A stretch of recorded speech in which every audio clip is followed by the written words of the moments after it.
That being said, we'll move into the next fight on the card. The next fight on the card is Jordan Griffin, interviewed by our friend Zach here.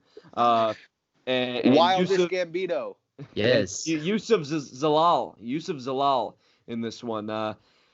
Same kind of the same deal as well. Zalal has fought in the UFC. He fought on the Jones Reyes card, if I'm not mistaken. Yep, in Houston. Yep. Yeah, and he kind of controlled that fight. This is another case of the proven guy in the UFC versus the newer guy into the UFC. So I'm gonna kind of switch the pace in this one and go with Zalal on this one. I think he's younger. I think he's got probably a higher ceiling. I think he likes the positions he gets himself in. He likes to control the fight, and I see him putting Griffin in those positions where he can control the fight. So I got Zalal winning this one. The UFC calculator has it at a 55.2% chance.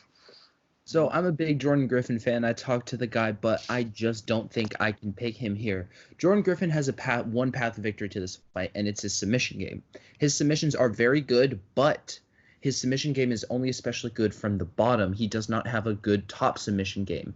And Youssef Zalal, I watched him in LFA before he debuted in the UFC against Austin Lingo. And I was impressed. This kid's movement is awesome. He throws really good kicks. He has really good striking, head movement, and everything. And if he doesn't take Jordan Griffin down, then he's probably going to win the fight. I think he's going to win a pretty easy decision here, outpointing Jordan Griffin on the feet. I got decision as well. Sorry I didn't mention that. Nice.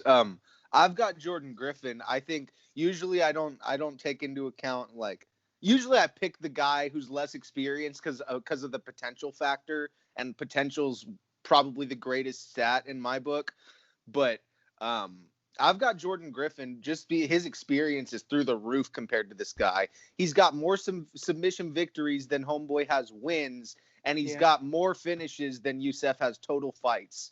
So, like, it's not a huge stat, but for me, I think the experience of fighting dudes at a higher caliber is going to show up, and I think Jordan Griffin is also going to take him to a decision. I think Jordan's going to snag it.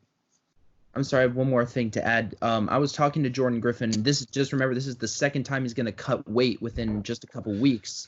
And he told me that after the one day, after his fight got canceled, he gained back 25 pounds. So I believe it. See, and that's a crazy thing, because obviously his fight was canceled, and I think that's a big story going into this, because it was very, very close to his fight where it got canceled.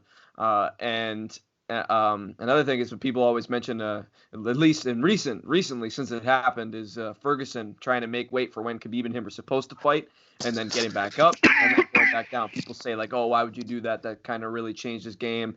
So I guess that's actually a really big factor you bring up, Zach. Him seeing if it'll affect his game plan anyway. Okay, so I'm with Slick on this one. I got Jordan Griffin. This is another. I like. I'm going off of experience, past caliber opponent. Kind of. It's a tough one. I don't know too much about either guy, but I don't know. I just feel like the experience is going to be a factor in this one for Griffin, and I think I think he should be able to grind out a decision, but not like super confident.